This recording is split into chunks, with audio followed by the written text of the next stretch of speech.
नमस्कार फ्रेंड्स, मी अपर्णा आणि पुन्हा एकदा स्वागत करते आपल्या यूट्यूब चॅनलमध्ये, ज्याचं नाव आहे home made happiness by Aparna.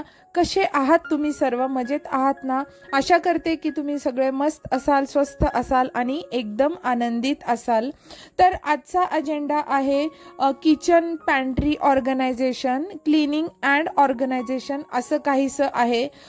तर मला पूर्ण पॅन्ट्री ऑर्गनाइज करायला आणि क्लीन करायला 2 दिवस लागलेले आहेत। तर 2 दिवसाचा हा व्हिडिओ असा मी आपल्यासोबत आज शेअर करतेय। तर हे बघा, हे आहे संध्याकाळचं टायमिंग। म्हणजे मला एक लग्नाला जायचं होतं, त्यामुळे मला दिवसभर जमलं नाही। त्यानंतर संध्याकाळचा चहा वगैरे घेतल्यानंतर मी अगोदर पहिलं काम काय केलं म्हणजे सगळे जे काही रिकामे डब्बे होते ना ते अगोदर धुण्यासाठी काढले, म्हणजे थोडं सोपं पडतं आपल्याला। तर बघा, या व्हिडिओमध्ये मी आपल्याशी बऱ्याच ट्रिक्स आणि टिप्स शेअर केल्या आहेत, त्यामुळे आपण व्हिडिओ शेवटपर्यंत पाहत राहा। तर अशा पद्धतीने मी जे काही रिकामे डब्बे होते ते रिकामे डब्बे थोडंसं ज्यामध्ये सामान होतं ते अगोदर धुण्यासाठी काढलेले आहेत। आपण बघू शकता सगळं सामान मी तिकडे ठेवलेलं आहे आणि इथे मी एका टब मध्ये लिक्विड व्हीमचं पाणी करून सगळे जे काही लीड असतात ना, म्हणजे आपल्या डब्याचे जे झाकणं असतात ते मी भिजू घालत ठेवले होते। त्यामुळे काय होतं ना, झाकणच मोस्टली आपले खराब होतात, तर त्यामुळे लवकर झाकण वगैरे आपले सगळे स्वच्छ होऊन जातात।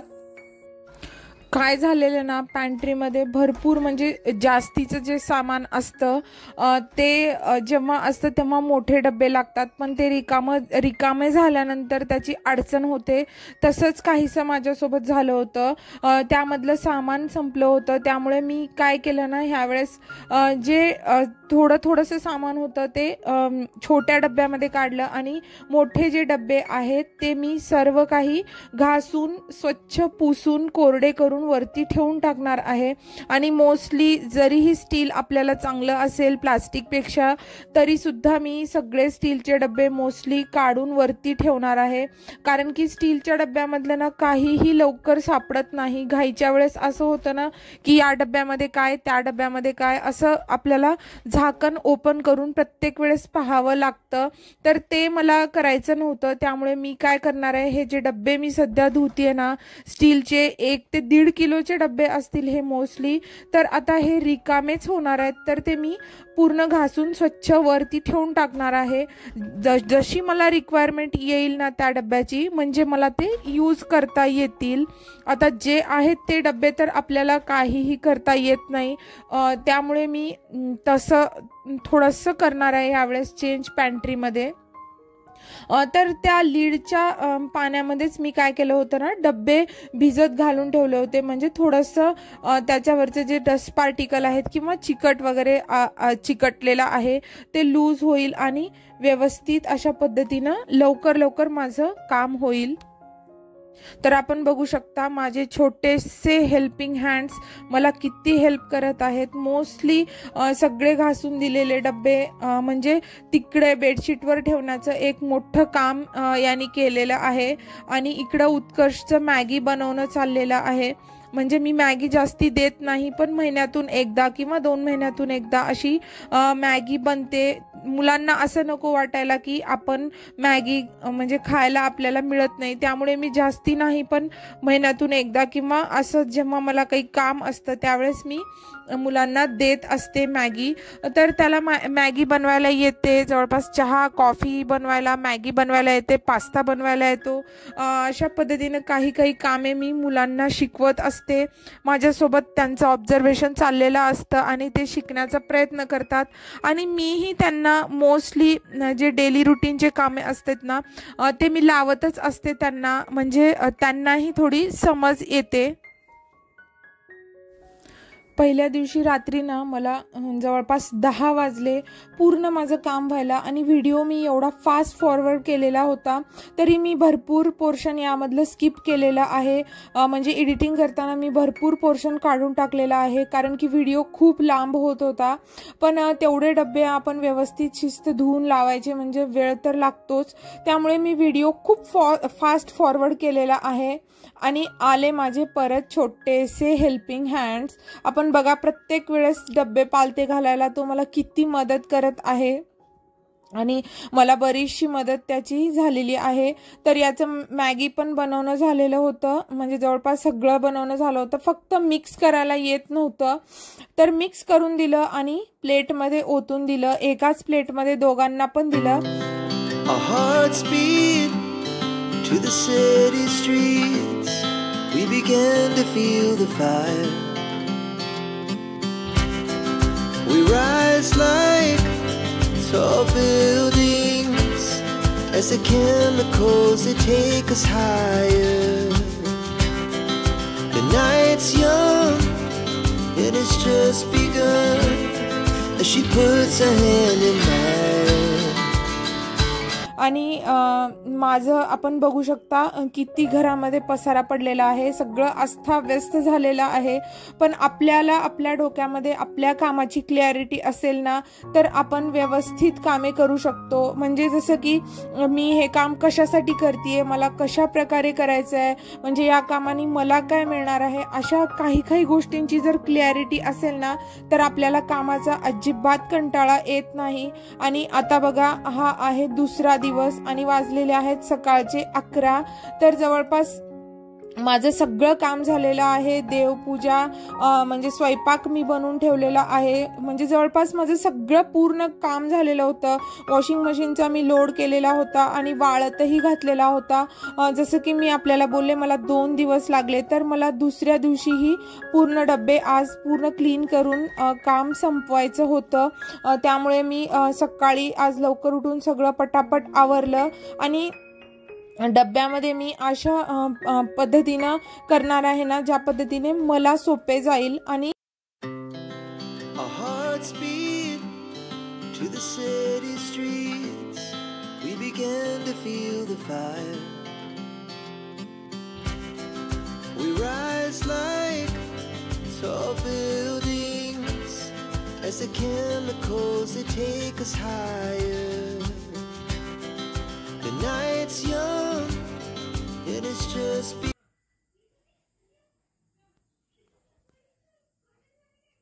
हे ना कालचे धुतलेले डब्बे आहेत पूर्ण, जे की मी आज सामान्यामध्ये भरलेला आहे। आणि हे धुवायचे डब्बे आहेत जे ज्यामध्ये की सामान आहे रिकामे करायचे आहेत ते डब्बे। आणि हे बघा सगळं सामान मी जसं येईल तसं इथे ठेवलेलं आहे, म्हणजे या पूर्ण डब्यामधलं सामान मी काढून ठेवलेलं आहे। एवढे डब्बे आणखी मी काढलेले आहेत आणि इथे ना मी सगळ्या डब्याचे झाकण इथे पाण्यामध्ये भरून ठेवलेले आहेत। म्हणजे मोस्टली बघा आपल्याकडे झाकणच खराब होतात आणि डब्बे तेवढे खराब होत नाहीत, झाकण निघायला पण वेळ लागतात, ही प्लास्टिकची तर वेळच लागतात। त्यामुळे सगळी झाकणं मी काय केलेली आहे आपण बघू शकता किती खराब झालेलं आहे। माझं ओपन किचन असल्यामुळे ना भरपूर खराब होतं, आपण बघू शकता किती खराब झालेलं आहे हे सुद्धा। आणि हे सगळे काचेचे जार आहेत जे की मी काढून ठेवलेले आहेत, काही प्लास्टिकचे आहेत हे आणि काही काचेचे पण आहेत। इथे आज धुवून ठेवलेले बघा, हे काल धुवून ठेवलेले सगळे डब्बे आणि झाकण आहेत। आणि हे आजचे जे मी सिंक मध्ये भांडे धुवून घेते ना ते सगळे आहेत। अशा पद्धतीने मी पूर्ण खाली करून घेतलेला आहे, म्हणजे रिकाम करून घेतलेला आहे ऑलमोस्ट, फक्त खालचं सेक्शन राहिलेलं आहे ते मी सगळ्यात शेवटी करेन। हे माझं पूर्ण ओपन किचन शेल्फ आहेत आणि हे याला ना पॉलिश फरशीने बनलेले आहेत ते, त्यामुळे खूपच धूळ आणि डस्ट होते। तर मी झाडू घेऊन सगळ्यात शेवटी पूर्ण रिकामं झाल्यानंतर जाळे जळमटे वगैरे काढून घेतली आणि स्प्रे मध्ये पाणी घेऊन त्यामध्ये थोडासा लिक्विड व्हीमचे ड्रॉप टाकले आणि त्या पाण्याने व्यवस्थित स्प्रे करून घेऊन एका नॅपकिननी स्वच्छ मी पुसून घेतलेले आहेत। आणि आपल्याला जर हवं असेल तर आपण खाली लक्ष्मण रेषा ही ओढू शकता, त्यामुळे ना कॉकरोच किंवा पाली किंवा मुंग्यांचा त्रास होत नाही। आता उन्हाळ्यामध्ये थोडासा मुंग्यांचा आपल्याला त्रास होतो, तर अशा पद्धतीने आपण खाली जर सगळं लक्ष्मण रेषा ओढून जर लायनर घातलं ना तर मुंग्या कमी येतात। आणि अतिशय उकाडा वाढलेला होता त्यामुळे मी मध्यंतरी पाणी पित आहे आणि माझी रोजचीच सवय आहे, जवळपास मी 2 बॉटल भरून पाणी मी पित असते। आणि हे तर काम करत असताना एवढा उकाडा होत होता ना, अक्षरशः एवढं डिहायड्रेशन होत होतं. तर मी व्यवस्थित असं म्हणजे बॉडीचं डिहायड्रेशन होऊ नये यासाठी प्रयत्न करत होते आणि व्यवस्थित मी पाणी वगैरे पिलेलं आहे. जवळपास हे सगळं करायला मला 2:30 वाजले, तरी पण माझं पूर्ण काम झालेलं नव्हतं. पण मध्ये थोडासा ब्रेक घेतला मी, कारण की सकाळपासून मी काम करत होते. तर जेवण केलं आणि थोडासा मध्ये एखादी दीड तासाचा गॅप घेतला आणि परत मी 5:30 वाजता कामाला आली. म्हणजे जवळपास 2:30-3 वाजले असतील मला हे काम करेपर्यंत. जेवणाला थोडासा वेळ गेला आणि त्यानंतर मग थोडासा आराम केला. अशा पद्धतीनं 5-5:30 वाजता माझं परत काम सुरू झालं. आणि दुसऱ्या दिवशीही थोडंसं उरलं होतं, पण ते जास्ती नव्हतं. अगदी 10 ते 15 मिनिटाचं काम असं माझं होतं. आपण बघू शकता सगळे डब्बे मी आता बेडशीटवरती ठेवणार आहे आणि मग मी जेवण करीन. त्यानंतर मी आता आपल्याला डायरेक्ट रात्रीचा व्हिडिओ दाखवणार आहे.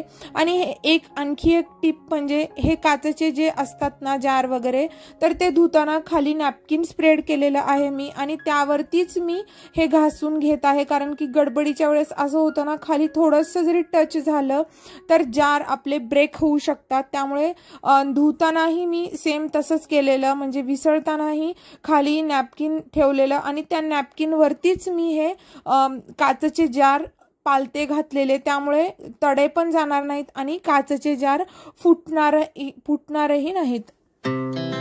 Our hearts beat to the city streets. We began to feel the fire. We rise like tall buildings as the chemicals they take us higher. The night's young and it's just begun as she puts her hand in mine. आपण बघू शकता घरची काय अवस्था झालेली आहे. पण शेवट ॲट द एंड हा असणार आहे की घर एकदम स्वच्छ होणार आहे आणि व्यवस्थित सगळं आवरलं जाणार आहे. त्यामुळे पॅनिक न होता किंवा गडबड न करता, टेन्शन न घेता काम व्यवस्थित अगदी सावकाश पद्धतीनं केलं ना, तर नियोजन व्यवस्थित केलं ना, तर व्यवस्थित काम होतं. तर थोडेसे डबे ओले होते, तर सगळे डबे मी कोरडे करून घेतलेले आहेत कोरड्या कपड्यांनी. आणि आपण बघू शकता मला ज्या पद्धतीनं सामान घालायचंय ना, तसं त्या पद्धतीनं मी सामान भरून घेतलेलं आहे डब्यामध्ये. आपण येथे बघू शकता सगळे डब्बे मी खाली बसून शांत पद्धतीनं भरून घेतलेले आहेत. आणि आता मी सगळे डब्बे एकदम जागच्या जागी ठेवणार आहे. आता मी किराणा आलेला होता, तर पॅकेट्स जे होते ओपन न केलेले ते एका मोठ्या डब्यामध्ये ठेवले. आणि जे काही थोडं सामान होतं किंवा मला डेली जे सामान लागतं ते मी डब्यांमध्ये ट्रान्सफर करून ठेवलेलं आहे. आणि आपण बघू शकता अशा पद्धतीनं माझं सगळं काम झालेलं आहे. म्हणजे आपल्याला माहिती असतं की आपल्याला रोज काय लागणार आहे, तर मी व्यवस्थित असं केलेलं आहे. जर आपल्याला त्या पद्धतीचा व्हिडिओ हवा असेल की कसं अरेंज करायचं किंवा कुठल्या डब्यामध्ये काय ठेवायचं, तर आपण मला कमेंट करून सांगू शकता. मी आपल्याला नक्की तो व्हिडिओ आपल्याशी शेअर करेन. तर आता हा बघा फायनल व्ह्यू आपला पॅन्ट्रीचा असा दिसतो आहे. To the city streets, we began to feel the fire. We rise like tall buildings as the chemicals they take us higher. The night's young and it's just begun as she puts her hand in mine. तर आपल्याला हा माझा आजचा क्लिनिंगचा video आवडला आहे असं मी समजते. तर आपल्याला माझा हा व्हिडिओ आवडला असेल तर व्हिडिओला लाईक करा आणि चॅनलला सबस्क्राईब करा. कमेंट करायला विसरू नका, म्हणजे मला मोटिवेशन मिळतं आणि तुम्हाला हा व्हिडिओ आवडला आहे असं मला समजतं. त्यामुळे कमेंट करायला विसरू नका. तुमच्या एका कमेंटमुळं मला असेच नवीन व्हिडिओ बनवण्याचं प्रोत्साहन मिळतं. तोपर्यंत thank you for watching. Bye bye.